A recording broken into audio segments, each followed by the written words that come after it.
Good morning. This is a replacement lecture new for fall 2019, corresponding to the lecture 14 from spring of 2018. So this one will be a little more streamlined. And if you go and look in the command or in the mission control page inside web courses, you'll see to the side a list of chapters that I think is fairly complete. Chapter sections that I mentioned in this lecture.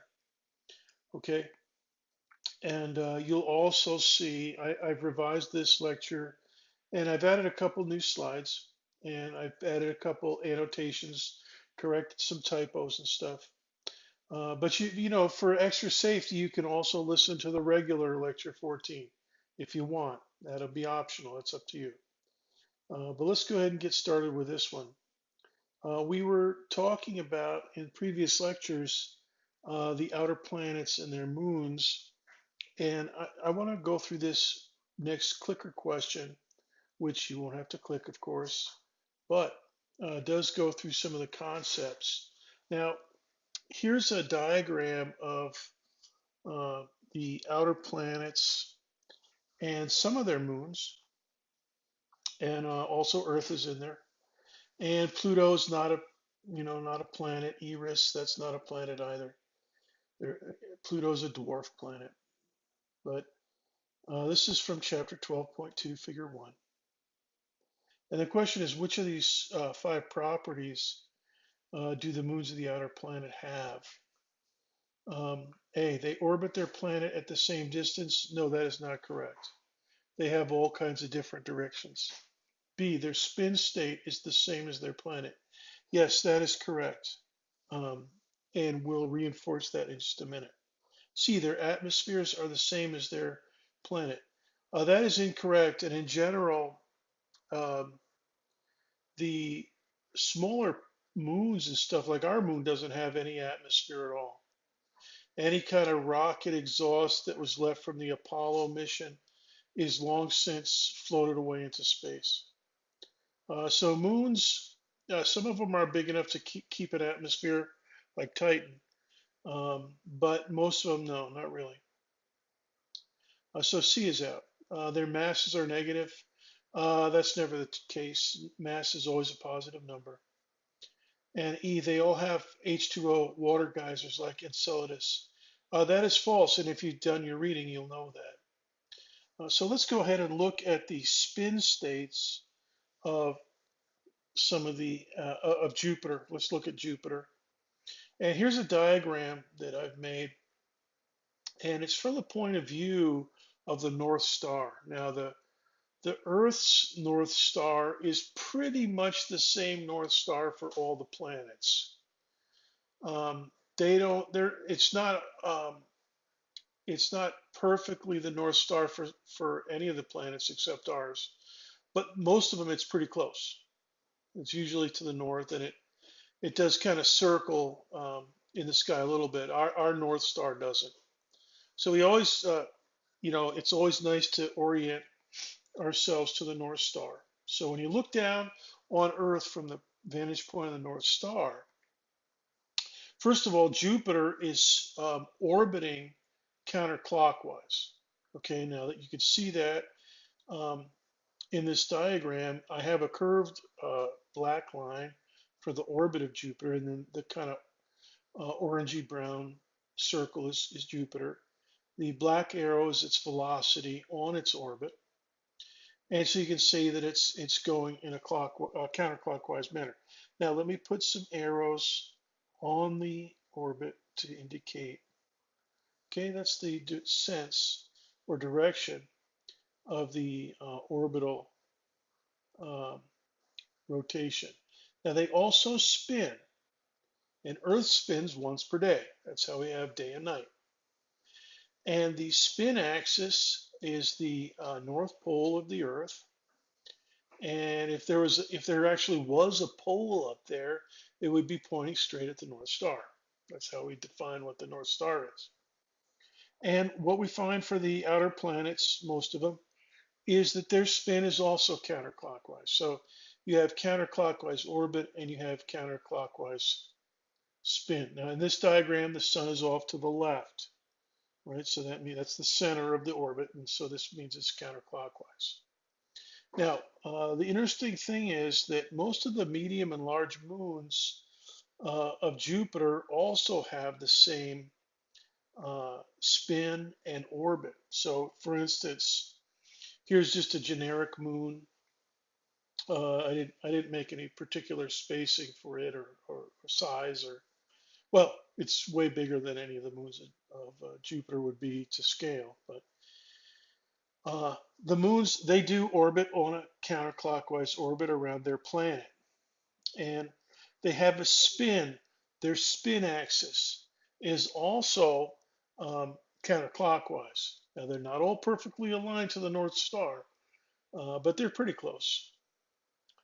Now, the thing that keeps the spins in place, pointing towards the North Star roughly, is something called angular momentum. Angular momentum is related to gyroscopic stability. You know, if you've ever seen a gyroscope, you know that a gyroscope, you know, tries to stay aimed in one direction, no matter how much you try to.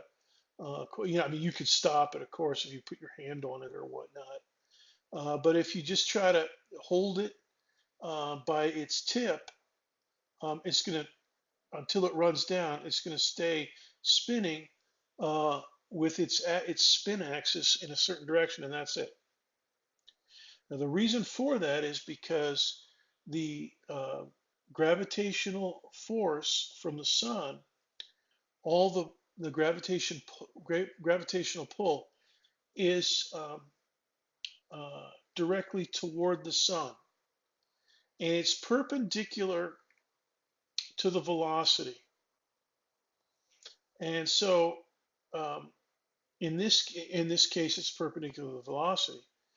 And so, what that means is you don't have any pull force um, on a circular orbit, anyways, that is going to slow it down. In other words, back, in this case, downward. There's no downward force. There's no straight upward force in this diagram. It's just straight toward the sun. Now, if you're on an elliptical orbit, yes, you're going to have some slowing down and some speeding up. But on a circular orbit, which, you know, most of the planets are pretty circular, this is the case. All right.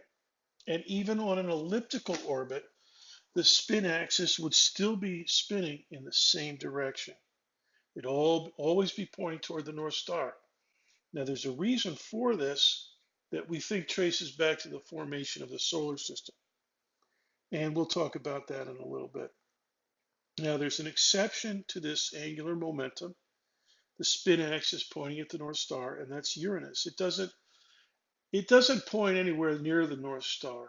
It's kind of tipped 90 degrees. I think it's like 97 degrees away from pointing at the North Star. So it's kind of pointing, I don't know what star it's pointing to, but I'm sure somebody knows.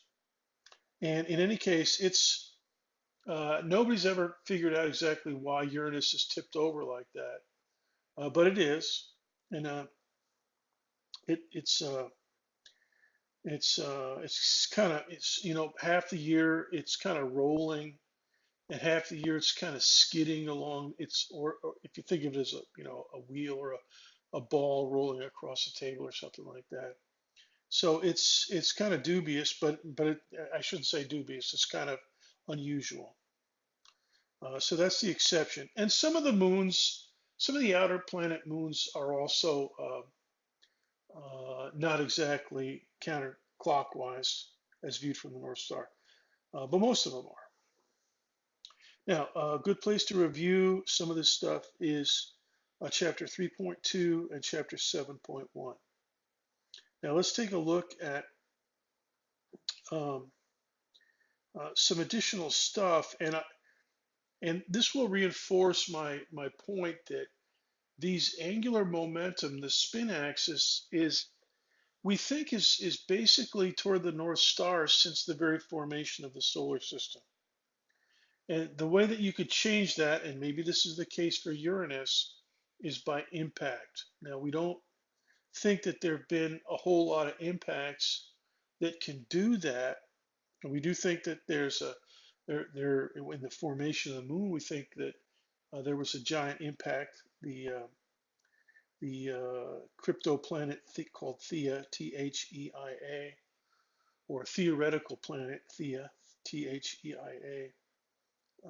And you can read about that in some of the other chapters. But um, uh, basically, without some kind of enormous impact, you're going to have gyroscopic stability. And so here's a picture of a gyroscope. And if you ever fool around with a gyroscope, you know that until they stop spinning, it's the spin of that object in the center that keeps it upright. And another, now that I think of it, another good place where you see angular momentum is an angular momentum effect is not the stability, but the way that an ice skater at the Olympics spins. A lot of times you'll see them spinning on the ice with their arms stretched out left and right. And then when they bring their arms in, they really start to spin fast, for a kind of a cool effect. And I like to call that the ice skater effect. Matter of fact, if you look in the YouTube playlists, there's a separate playlist for angular momentum demonstrations that you can look at.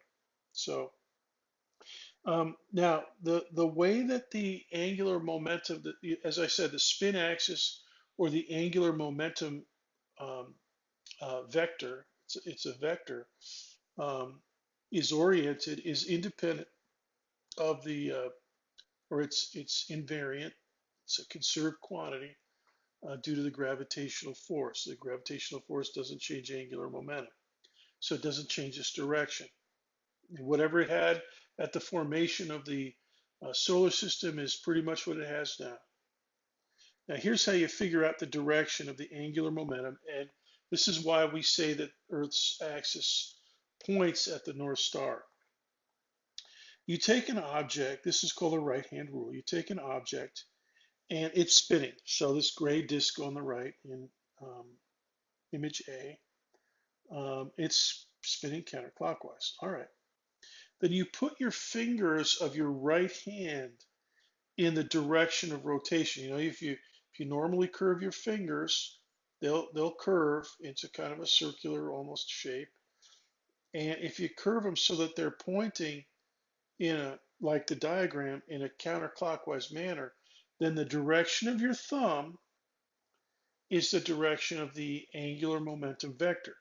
So for Earth, if we could, get, if we could go up to the moon and look at the Earth spinning and stuff, we would curl our fingers. We would be able to point our thumb, and the thumb would be pointing right at the North Star. Right. So that's what we mean about the spin axis and the angular momentum. And that's a form of stability. Now, if you want to read about the impact theory for the formation of the moon, you can read about that in chapter 9.4. And I mentioned that a few minutes ago. All right, let's talk some more about the outer moons. One of them is Io. And the cool thing about Io, well, there's a lot of cool stuff about it. But one of the cool things is it has pretty nice volcanoes. And these volcanoes are pretty violent, I guess you would say, and they lead to a lot of destruction. Now, what I'll point out to you is over here on the left side of this image of Io, that kind of bluish plume rising above the surface. Yeah, that's like, you can almost see the mushroom cloud. That's a volcano. And the interesting thing about it is it's ginormous. It's about 86 miles altitude for that plume in this photo, anyways. And that is way bigger than anything we have uh, on Earth in our volcanoes. Now, the biggest volcano in the solar system is Olympus Mons, but I don't think I'm pretty sure we've never observed that erupting that we know of. And if it does erupt at some point in the next 10 years or so, um, we will definitely have, we've got enough stuff up there that we'll be able to measure the plume size for it. Now, the key feature here, why is it go so much higher than on Earth? On Earth, stuff maybe goes 5, 10 miles up into the atmosphere. And not just volcanoes, but big thunderstorms, supercells, they can get up there 5, 10 miles high. But 86 miles, yeah, we don't have anything that does. That's like almost halfway to the space shuttle orbit. So that's pretty bodacious for a plume on Earth. But for the volcanoes on Io, no sweat. Now, why is that? Well, the reason is that gravity is weaker on Io, and it's about a fifth of what we have here on our planet. So I've got a little table coming up in a few minutes. Now this image is from the Galileo spacecraft. You can see that down in the right corner of the slide here. Here's another plume, and actually here's the shadow of the plume, this kind of dark floaty area to the right. Yeah, so we can see that stuff from our spacecrafts if we got one fairly close by. And so this one is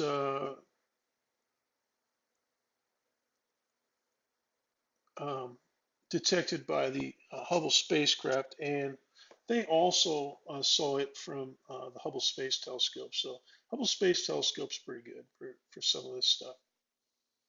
And they take them in regular light and also in infrared and ultraviolet stuff, and then they analyze the spectra and so forth. Now, here's a close-up of the surface, and look how yellow it is. That's the surface of Io. That's from all that sulfur dioxide coming out of these volcanoes. So there's a lot of sulfur dioxide and a lot of lava and stuff. And you can see the lava over there on the left side. It's approximately 1287 Kelvin. They know that by analyzing the spectrum of that little part of the image. And you can tell the temperature, and we will learn how to do that ourselves with stars and stuff. Anything that has a temperature, that would be a fairly cool star, not very hot, but in terms of human terrestrial heat sources, yeah, that's pretty hot. And just to give you a comparison, the boiling point of water on the Kelvin scale is 373 kelvins, 373 K. And this is way higher than that. It's almost 4 times higher than that. So this is really, really hot lava over there at that fissure, or I don't know, maybe that's a lava flow, I guess. And if you look at this website at the bottom of the screen, you'll be able to look at that image, and I think you'll be able to look at a few others as well. Now here's the spec sheet I have for gravity. The acceleration due to gravity, this is a G. Whenever you hear somebody say, well, I'm taking a lot of G's of acceleration, this is what they mean, 9.8 meters per second squared. That means in free fall, every second of free fall, you get another 9.8 meters per second downward. So that's about 20 something miles an hour. And so you just keep getting faster and faster as you go down. Now, our moon is weaker than that. It's about 1.6. And if you've ever seen those videos of the Apollo astronauts, a lot of times they'll show them jumping and leaping and kind of almost skipping across the surface of Mars, and they look like they're in low gravity because they can really jump high, and it's kind of it must have been really thrilling for them to do that. And you can see it on their videos and stuff, and it's because of this. The surface gravitational field is only 1.6 meters per second squared. So if you drop something on the moon, every second of free fall, it only gets 1.6 meters per second of additional speed downwards. So gravitation, because the moon is smaller, it has less mass, and it has a smaller diameter. Now Io, smaller, it's a moon, but it's a little bit bigger than the moon, 1.8 meters per second squared. Now for that reason, if you blaze something upward from your volcano, now the moon doesn't have any volcanoes, unfortunately, but you know the moon, the volcanoes in Io, they blaze something up, you know, at like 700 miles an hour, say, all right? In this gravity, 1.8 meters per second squared, it's going to take a lot longer to slow them down. And so all those fumes and you know, fragments of you know, shattered rock and stuff, all that ash that goes up in the atmosphere, it's going to go a lot further up before it starts drifting back downwards. And that's why those plumes are so high. You know, for Earth, it's 9.8 meters per second squared. Yeah, we get it's stuff will go up 5-10 miles, but on Io, 86 miles and so forth. And we're always looking at that stuff. Now, the lava that comes out from Io, they've analyzed the spectrum, and they know that it's a lot like the rock on Earth that we call basalt, Basalt, and that's a lot like the lava flows that they have out in Hawaii. Another thing, as I mentioned, they put out a huge amount of sulfur dioxide. Now they get that from looking at the plume, looking at the spectrum of the plume. And so there's a lot of sulfur dioxide spat out, a lot of basaltic lava flows. Here's what the lava flows look like in Hawaii, and you know they even have black beaches in Hawaii where the sand is black. That's from basaltic lava. So here's a basaltic lava flow. And you see this in different islands, you know, like Iceland, I think, has basaltic lava. Not everybody has basaltic lava, but Hawaii for sure. And you can read about basaltic lava in chapter 8.2. So um, now sulfur dioxide, um, just a comment about it, SO2. The volcanoes of the earth put out enormous tonnages of sulfur dioxide, you know, in their eruptions. And that's the really bad stuff because it'll kill you, sulfur dioxide, and it'll flow downhill and it'll asphyxiate. You know, so like the people at Pompeii, they died. Not, they didn't, you know, they died. They eventually got covered by lava and stuff. But the thing that actually killed them was the what they call the pyroclastic flow, the gases that are poisonous, CO2, sulfur dioxide, and so forth. And they were getting enough oxygen, O2, and that killed them. But Earth's volcanoes, we think about sulfur dioxide and carbon dioxide as being greenhouse gases, and we're trying to cut down on them and stuff. But you can't do anything with volcanoes. I mean, they have a mind of their own. They just blow whenever they feel like blowing, and they put out enormous amounts. More than the whole population. One big volcano could put more sulfur dioxide, I think, than the, the entire country of the United States does in a year, or something like that, and in one eruption. So it's uh, it's pretty bad. So we just gotta be careful. We gotta try to be careful about everything. Now I've got a multiple choice clicker question coming up. Let's take a look at it. And for the students during spring of 18, this was a reading assignment. Why do smaller moons with potato shapes or regular shapes have no volcanic activity? Um, and let's look at some of these options. They do not experience gravitational cooling like Io. Well, there is no such thing as gravitational cooling. If anything, gravitation will tend to squeeze things together and therefore make them hotter. B, Io experiences tidal heating, but the smaller moons do not. That is correct. That's the differentiation. So the differentiation is the tidal heating. Smaller moons cannot achieve orbital resonance That is not correct, and we're actually going to be talking about orbital resonance with a smaller moon here in a few minutes. Smaller moons are one solid piece of rock, no magma or mantle. And actually, that is a possibility depending on the size of the moon, but that is not the best answer here. So let's talk about the idea of tidal deformation and tidal heating. And just as a reference, chapter 12.2 is a good one um, to look at. So let's take a look at this one.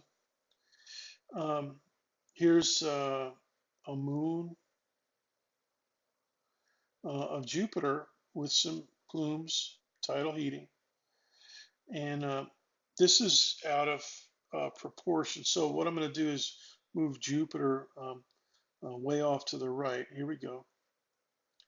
But the main thing that we want to remember about this is that if you take a kilogram of rock over here on the far side of this moon, on the sunny side in this photo, and a kilogram of rock over here on the near side, of the dark side, the Jupiter side in this photo, the gravitational force on that near side kilometer, or excuse me, kilogram of rock will be a little bit bigger than it is for a kilogram of rock on the far side. And that is because the kilogram of rock on the near side is closer to Jupiter. And it's not going to be a huge amount of um, difference, but it is a difference. There will be a net pull on the moon. And what happens is when you do the other kilograms of rock, all through the sphere, what you find is that, okay, so this net force, it tends to elongate the planet or the moon towards Saturn. And also, if you calculate the forces on all the other kilograms of rock on the moon, on this particular moon, it'll also have a net squeezing force. So it'll tend to kind of make it into, well, it won't make it into spaghetti, but it will squeeze it to make it a smaller diameter and lengthen it. And it's worth noting that the space shuttle up on orbit experiences similar forces. So, they orient the space shuttle in different ways. If the bottom of the space shuttle is parallel to the surface of the Earth, then there's a slight difference in the direction, not the size of the forces, but in the direction of the forces. So if you take a kilogram from the nose of the space shuttle and a kilogram from the tail of the space shuttle, and if the bottom of the space shuttle is parallel to the surface of the Earth, then there's a slight inward net force that kind of squeezes the space shuttle. In other words, it tries to lengthen or shorten the space shuttle tail to stern. And it's not very, it's not going to pull the space shuttle apart or anything like that, but they can measure it. And but by the same token, if they rotated the space shuttle 90 degrees so that its nose was out towards space and its tail was towards Earth, and straight up perpendicular to the surface of the Earth, then a kilogram of material in the nose of the shuttle would have a little bit smaller force of gravity because it's further away.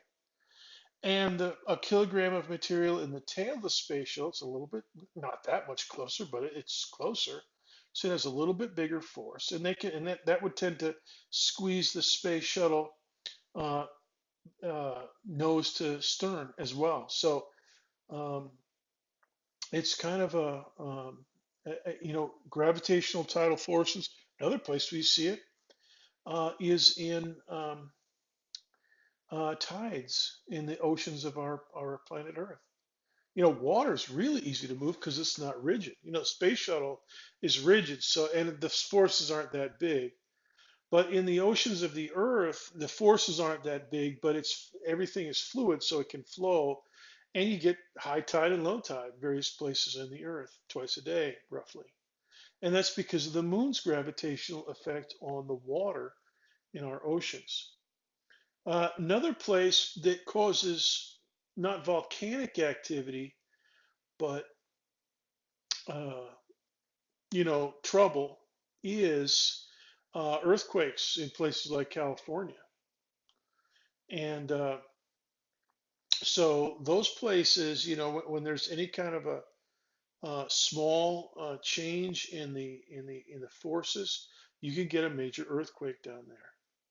And Yellowstone, California, there's the ring of fire around the rim of the Pacific Ocean.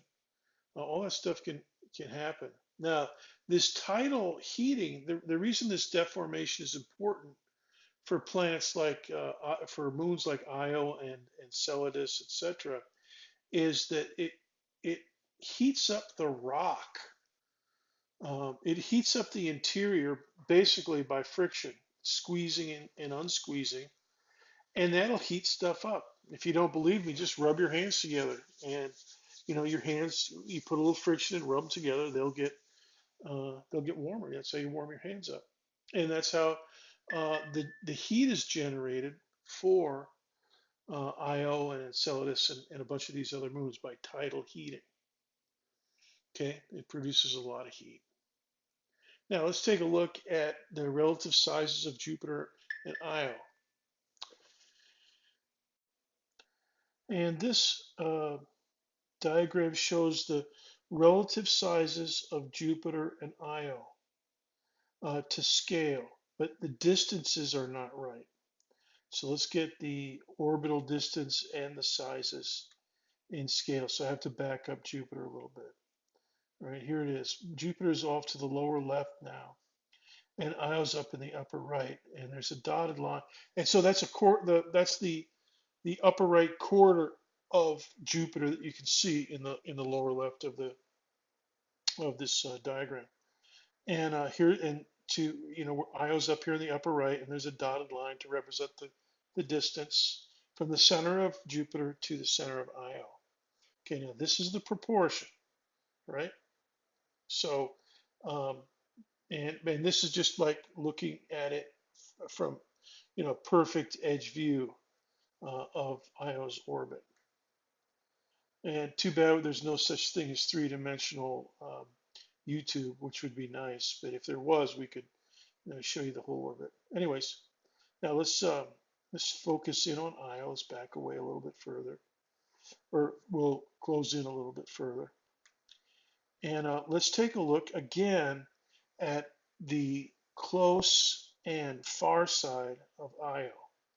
All right, here's a little block of material from Io near the surface on the near side. And up here is another block the same size at the surface on the far side.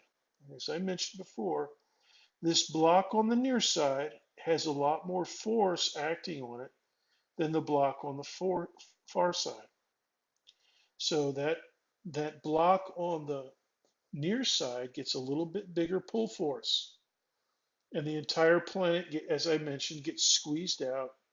It gets it gets elongated a little bit and squeezed down longitudinally.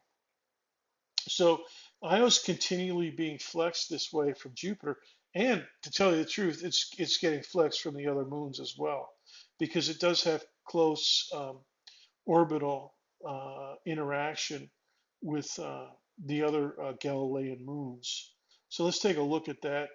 Here's a diagram or a photo, and this is kind of a cool one. You can look it up at Astronomy Picture of the Day. It shows Callisto, Io, and Europa, and here's the Callisto's down here in the lower left, and up here is the shadow of Callisto. So that's kind of cool. And then Europa's almost at the edge of Jupiter, and then here's its shadow. And then up in the upper left or the upper right is Io, and its shadow is way off into space. The shadow doesn't fall onto the surface of Jupiter. Another way to put it is there's two different places on the surface of Jupiter where they're having a solar eclipse. Okay, there's the shadow of a moon on the surface, excuse me, of the planet. Right, so they're pretty close. So when I say that Io's getting, some gravitational tidal heating from various directions, yeah, you can kind of see how that would be possible by looking at this image. Now, here's a table of radii for four different objects: Jupiter and Io, and then Earth and Moon. Now you can see that Io's a little bit bigger radius than the Moon is. But Jupiter is way bigger than Earth, which we already knew. So, um, and it's they're totally different orbital relationships. The Moon is 4 point something times smaller than Earth, but Io is many times smaller than Jupiter, as we saw in previous slides. Now, what I want to show you here is the effect of orbital size versus planetary size. And this little link at the bottom, the URL at the bottom, that's for the planetary fact sheet um, at the Goddard Space Flight Center, NASA's Goddard Space Flight Center. It's a pretty good thing. I look at it all the time. It's got just different, the size of the radius of the planet, its mass, how far from the sun, how long it takes to make an orbit, its escape velocity, the strength of gravity, et cetera, et cetera. So it's a whole, you can look that up and just, you'll see these numbers in some of the fact sheets. Anyways, let's take a look at the orbital sizes here. Now, Io's orbit around Jupiter is 421,600 kilometers approximately. And Moon's orbit around Earth is 384,400. So Io's a little bit further out than the Moon is, but Jupiter's a lot bigger than the Earth is. So if you take the ratio of the orbital size to the planetary radius for Jupiter and Io, it's about 6 to 1. Now, what that means is the orbit is about 6 times bigger than the radius of Jupiter. Okay, so the radius of Jupiter divided into the orbit of Io is about 6 to 1. Now the same ratio for Earth and Moon is 60 to 1. All right. Now don't feel like you have to memorize this data, because if I ask you a question about something like this on exam 2, it'll be in the cover data. And you guys will have a cover page like the lecture students have, but you'll have the instructions page, and you may have a little table of data, something like this. Right? It's easy to fix up, or it might be embedded directly in the problem. That's an option too. Anyway, so this is the one where you can see that at this ratio, you're getting a lot more tidal heating. Now, the Moon doesn't get any tidal heating, and the sign of that is that the Moon doesn't have any volcanoes, unfortunately. And so, but 6 to 1, yeah, you're gonna get significant tidal heating, and it depends on the size of the object too. And in fact, if it gets really close, it won't just deform it; it'll break it apart, and that's possible too. That's something called the Roche limit, ROCHE limit, and it's not in your textbook, but you can look it up easily on like uh, astronomy picture of the day. Just go to the search function and look for Roche, ROCHE, and you probably, well, you can find anything in astronomy picture of the day, anything astronomy related. It's in there. It's pretty cool. I use that page a lot. Matter of fact, we're going to have some images here from APOD in just a minute. So the Moon could be, still volcanic if it were down there at 6 to 1, but it's way out there at 60 to 1, which, that's all right. in a lot of ways, it'd be kind of cool if you could, occasionally see a volcano going on the moon. But in other ways, it might not be so nice if the moon was that close. Our tides would be enormous if the moon was that close. Oh my goodness. I should calculate that, see how high the tides would be. Because some places they're already really high, like up in the Bay of Fundy. But here in, Cocoa Beach and Melbourne and stuff, it's not that bad. But 6 to 1, yeah, it'd be pretty bad. So the Roche limit, is in, for Io, the Roche limit is, I don't know, somewhere down there at 3 or 4 to 1, somewhere in there. You can look it up, and it's you know it's a lot closer than 6 to 1 and way closer than 60 to 1 for the moon. And it depends on the size of the object. It depends on what the density of the object is and what it's made of. Is it made of water? Is it a blob of water? Is it ice? Because ice doesn't have much rigidity, so a little bit of flexing will break it apart instead of heating it. Is it rock? What kind of material is it? How dense is it? So all those factor into figuring out the Roche limit. So you just got to figure, and that's a fancy calculation with calculus and stuff. So you guys don't have to worry about it, but it does exist. You can look it up on a table and figure out what the Roche limit is for various astronomical objects. All right, and so when something, and here's the kicker, when something passes the Roche limit, it's going to form a ring system. Something, if the moon came in too close to Earth, it'd be pulled apart and into smithereens, and it would coalesce into a ring system of sorts around the Earth. And that's what we think is going on with Saturn. And the other outer planets have really thin, small rings as well. Jupiter's the one with the big ones, but or excuse me, Saturn's the one with the big ones, but Jupiter has some tiny rings, and I think Uranus and Neptune also do. Um, which it's very hard to observe it, but they have been observed. So forming ring systems, getting pulled apart inside the Roche limit, yeah, that's an issue for moons, and it's actually also an issue for comets. Now here's the famous comet impact from back in 1994, a comet that was discovered by Professor Shoemaker and another astronomer called Levy. So Shoemaker Levy 9.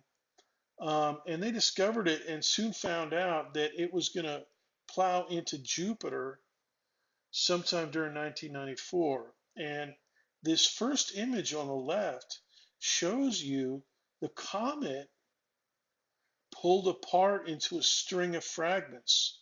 And it's kind of hard to see. Here's an arrow pointing at one of the fragments, and you can see more to the upper left and the lower right.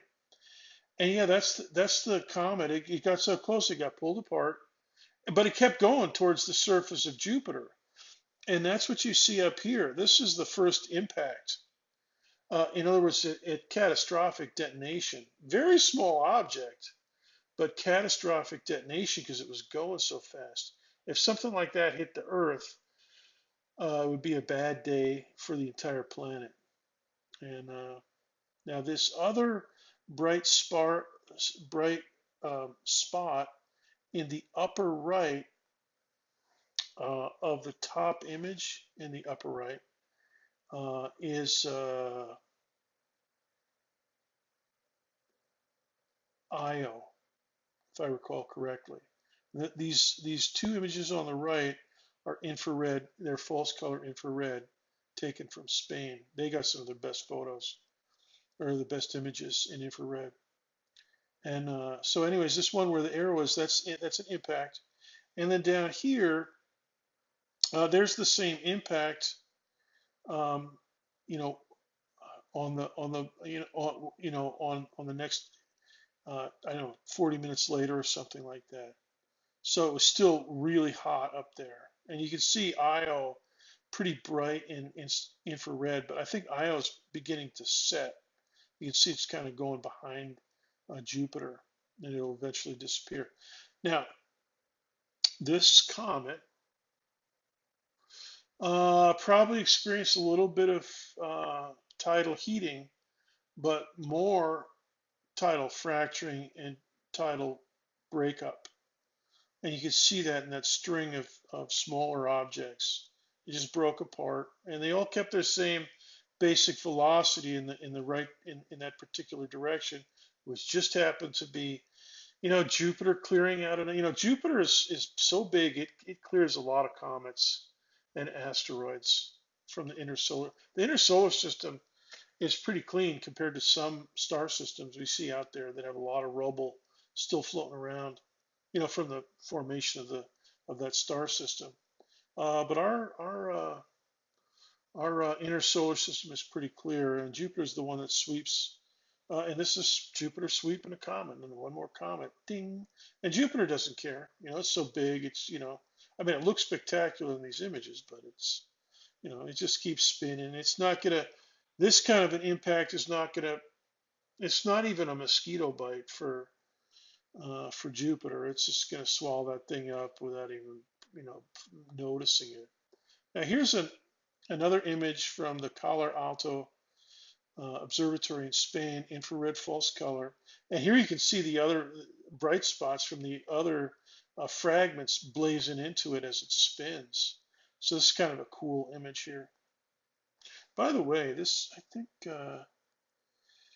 back here in this one, yeah, in these Jupiter images here, you can actually see the great red spot there, kind of above and a little bit to the right of the impact site, and below, a little bit below and to the left of the Io, the big bright spot of Io. So yeah, so that's the great red spot there. But and I guess you can kind of see it it's rotated over to the right side of the disk visible to Earth of Jupiter.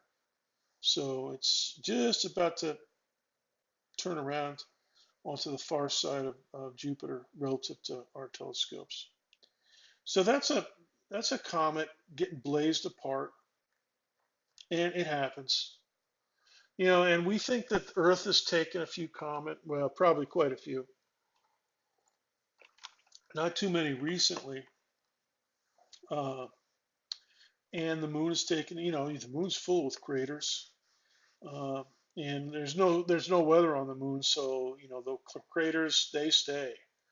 There's no atmosphere, there's no climate, there's no weather, no nothing. Just stuff gets, another impact, it scatters stuff, and so impact craters on impact craters, but other than that, it's just, they get created up, and that's it. It stays. Unlike Earth, and Jupiter, you can't see this stuff now. Jupiter doesn't do that. It's a gas giant. You can't even make a crater. It's kind of like a big hole in the atmosphere. Now, here's some smaller objects. These are inner moons of Jupiter, and they're on the scale of, like Long Island. Amalthea is pretty big. Thebe is big. Adrastea is fairly small. Metis is fairly small. But there's a scale there, 100 kilometers, and then a little outline of the Long Island up by New York City, which is actually kind of long. But anyway, so these babies, they're not going to be susceptible to breakup, not as much because they're rigid. But they can, if they get inside the Roche limit, but they're going to be a little tougher. It's just simply because they're smaller. And so like the space shuttle is never going to get a tidal fracture from Earth, because it's too small. The moon could if it got too close, but the space shuttle, no. And these things, they're probably not going to form a ring, but you never know. Sometimes stuff happens out in space. So now let's take another look at another moon. Enceladus, this is one of the medium-sized moons of Saturn. Now, what we're going to ask ourselves is, all right, here's Enceladus. It's fairly small, smaller than Io. It's icy. There's a lot of water coming out of it. What would happen if it impacted Earth? All right, and the thing is, this thing's not large as Jovian moons go. It's 500 kilometers. So that's basically, check this out. It's basically the distance from Jacksonville to Miami. So for us, that's a long drive, right? That's 6 hours or so, depending on if you're a maniac or not, and if you don't care about getting speeding tickets. But it's still a pretty good sized distance. But not for planets and stuff, but for us it is. So Enceladus, yeah. Now we're gonna think about the collision of Enceladus with Earth, and to do that, we're gonna take a look at the Chicxulub impact down in the Yucatan Peninsula of Mexico. Now, this is from chapter 8.5. You can read about Chicxulub there. Um, and they discovered it back in, I think, the 60s. They started thinking, well, what's this circular? They had petroleum geologists prospecting for petroleum oil deposits, and they saw these circular geological formations, and they thought, what the heck is this? And finally, somebody, they kept studying it and asking people about it, and finally, somebody put it together that it was an asteroid impact. So the crater is about 180 kilometers across. And the impactor, they think, after studying the geology and stuff, they figure that the impactor, the object that hit, was about 10 kilometers across. Now, usually, here's a picture. This is a diagram that shows a lot of the circular structure, and this is basically the intensity. I believe this is the intensity of the gravitational field, and how quickly the gravitational field changes from point A to point B. And so where you see red here, there's a lot of change in the gravitational field. That's still about 9.8, but you're talking about very small variations away from 9.8. And which, geologists, that's one of the things they do to prospect and stuff. So you can see this ring-shaped structure. There's all kinds of caves and stuff that form around the circle. So yeah, they have a good idea of the size of the crater. Half of it's out in the Caribbean, and half of it's on land. But they make their measurements and they think it's roughly circular. Now the rule of thumb for craters, we think, is 10 to 1. In other words, the crater is 10 times bigger than the impactor. Okay, so meter for meter. So a 10 kilometer impactor is usually about 100 kilometers diameter, a hole in the ground, a crater. But for Chicxulub is a little bit different, about 180 kilometers. It's not a hard and fast rule because there's so much variation in these things. Um, but anyways, 10 to 1 is usual. Now, what we're going to do is look at Enceladus.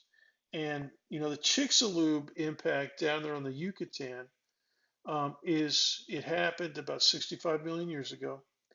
And we think that that's the one that caused the dinosaurs to go extinct and fossilized all of them. And it's they found a lot of interesting things related to that small period of time about 65 million years ago. I mean, they found some geological deposits up in Montana from a flash flood caused the day of impact of this thing. And they've got it, you know, it's amazing. All thousands of miles away up in Montana, up across the Gulf of Mexico, into the United States, and all the way up to eastern Montana.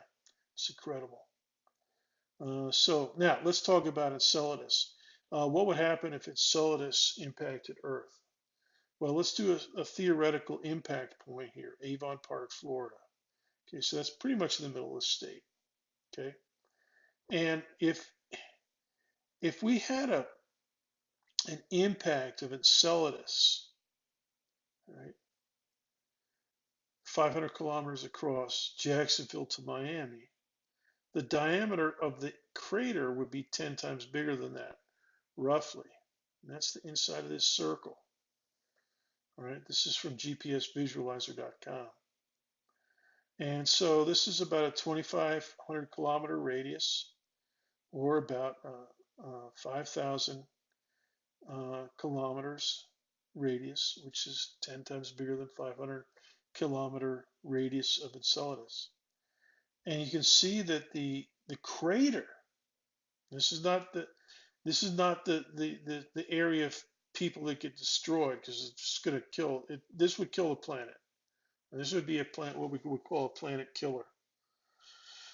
Well, look, I mean, the crater goes from Venezuela all the way up to Canada, up into Ontario, north of Lake Superior, and all the way out into the Atlantic, past Bermuda, and all the way across Mexico, almost to Baja, California, out in the Pacific, and all the way up into the Rocky Mountains uh, in New Mexico and Colorado.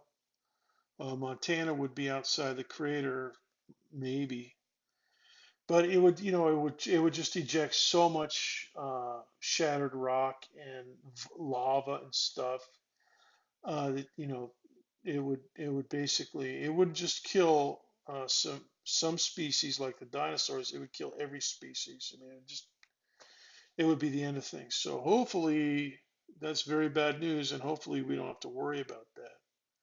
But Enceladus, yeah, that's how big some of this stuff is.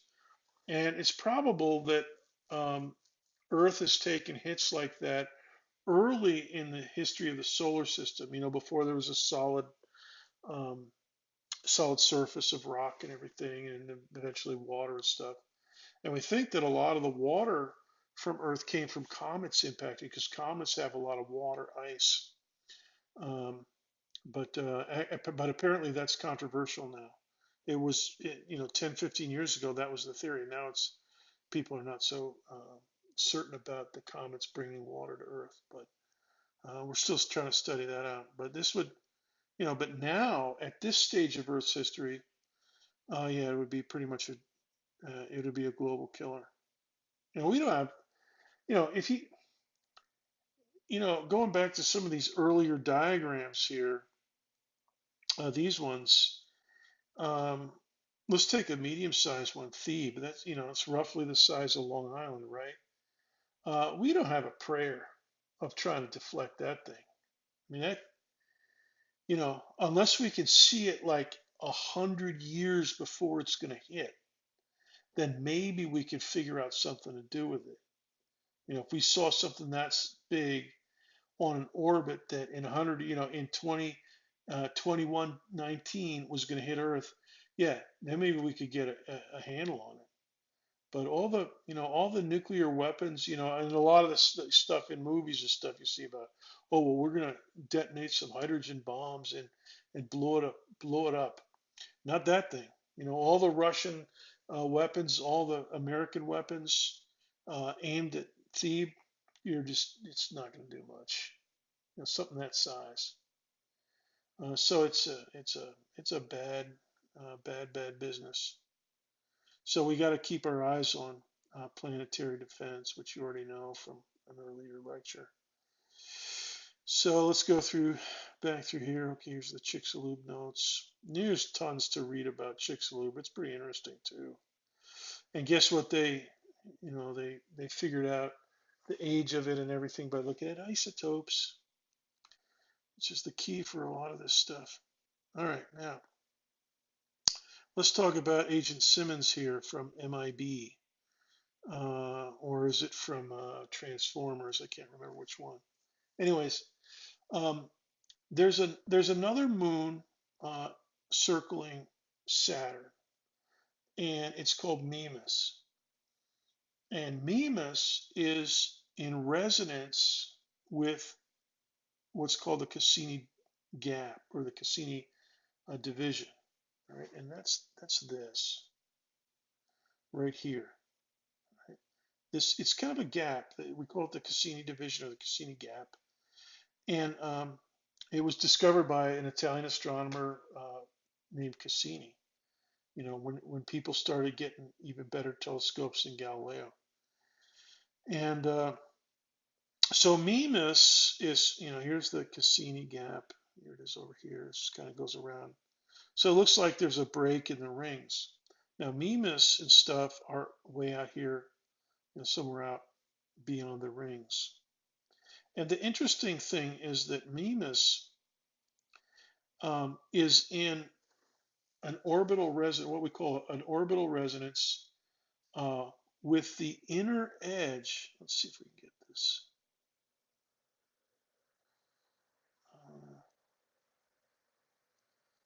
Here's the inner edge of the Cassini division, right?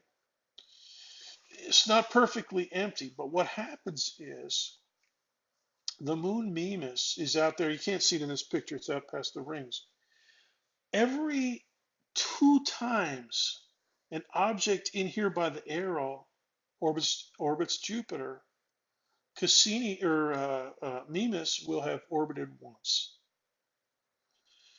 And so, the stuff in the inner orbits, they're going to be faster. So the period's going to be such and such, and it's going to be half the period of Mimas.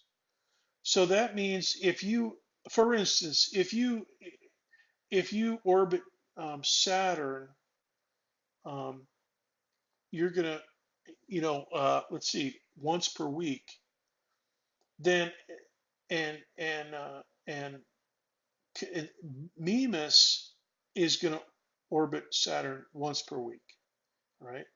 So that means every other Thursday you're going to be in line with Mimas.